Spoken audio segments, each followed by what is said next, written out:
बीच बड़ी खबर श्रीनगर से, जहां पर रक्षा मंत्री राजनाथ सिंह पहुंचे हैं। ऑपरेशन सिंदूर के बाद रक्षा मंत्री का ये पहला कश्मीर दौरा है। रक्षा मंत्री राजनाथ सिंह ऑपरेशन सिंदूर के शूरवीर हीरो से मुलाकात करेंगे। अब से कुछ ही देर पहले वो श्रीनगर एयरफोर्स स्टेशन पर उतरे। थोड़ी देर बाद वो जवानों से मुलाकात करेंगे।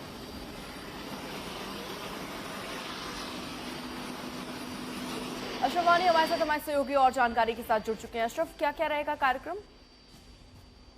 अर्पिता, सबसे महत्वपूर्ण बात तो यह है कि जो ही रक्षा मंत्री पहुंचे वो उसी एयरपोर्ट पर सबसे पहले जो वायुसेना का एयर स्ट्रिप है श्रीनगर में, उस पर उन्होंने लैंड किया। और कहीं ना कहीं जो पाकिस्तान की तरफ से दावे किए जाते हैं और किए जाते थे कि श्रीनगर के जो है एयरपोर्ट जो सेना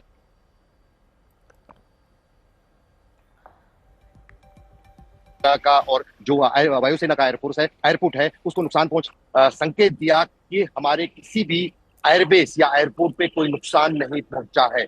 इसके बाद सीधे जो है श्रीनगर के टेक्निकल एयरपोर्ट जो कि वायुसेना का एयरपोर्ट है, वहां से सीधे जो है रक्षा मंत्री 15वीं कोर जो कि चिनार कोर से भी काफी प्रसिद्ध है, श्रीनगर में जो आर्मी मुख्यालय है वहां पर पहुंच रहे हैं। वहां पर वो सैनिक कमांडरों से मुलाकात करेंगे। आर्मी प्रमुख, आर्मी चीफ जनरल द्विवेदी उनके साथ हैं। और जाहिर है कि वहां पर जो है उन सभी जो ऑपरेशन सिंदूर में यहाँ कश्मीर में ऑपरेशन आगे बढ़ाया जा रहा है सेना की तरफ से, उस पर जानकारियां लेंगे। उसके बाद वहां पर उनका हौसला बढ़ाने के बाद सेना के कमांडरों और जवानों का, और जिसमें वायुसेना के भी जवान शामिल हैं, उसके बाद सीधे जो है रक्षा मंत्री जो है नियंत्रण रेखा के इलाकों का दौरा करेंगे आर्मी प्रमुख के साथ। और जो पाकिस्तान की गोलाबारी में आम लोगों को कुछ नुकसान पहुंचा था कई सारे सेक्टर्स में, क्योंकि जब पाकिस्तान के साथ एक तरह का युद्ध हुआ था उसमें सबसे ज्यादा नुकसान जो है सिविलियन लोगों का हुआ था, चाहे वो उड़ी हो, टंगडार हो,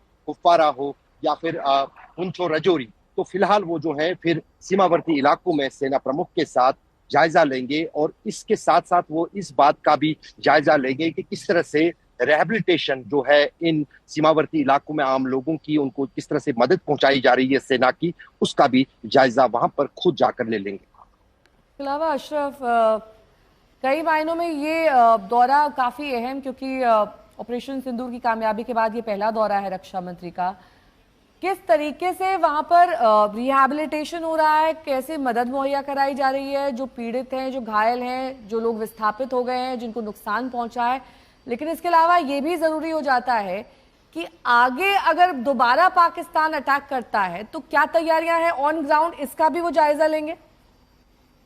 बिल्कुल बिल्कुल, आपने सही कहा नेहा। दरअसल जब पहलगाम में आतंकी हमला हुआ था और जब मन बना लिया था भारतीय सेना ने और सरकार ने कि पाकिस्तानी ठिकानों पर जो है कार्रवाई होगी पाकिस्तान में, उसमें काफी वक्त लिया गया। और वो वक्त इसीलिए लिया गया था कि तैयारियां देखी जाए, खासतौर से रक्षा की नियंत्रण रेखा के इलाकों में, क्योंकि नियंत्रण रेखा पर पाकिस्तान की तरफ से पहली बारी गोलाबारी नहीं हुई। पिछले 30 साल के दौरान कई बार जो है नियंत्रण रेखा के अलग अलग इलाकों में 2021 तक इस तरह की गोलाबारी होती थी, जिसमें नुकसान जो है ज्यादा वहां पर रहने वाली आबादी को होता था। लेकिन उसके बाद जो है सरकार ने ये सुनिश्चित किया था जितने भी सीमावर्ती इलाके हैं वहां पर कम्युनिटी बैंकर्स बनाए जाएंगे। और यदि वो बन गए और उन्हीं के कारण जो है कहीं ना कहीं जो है कम जानी नुकसान जो है सिविलियंस का हुआ है पाकिस्तान के मुकाबले में।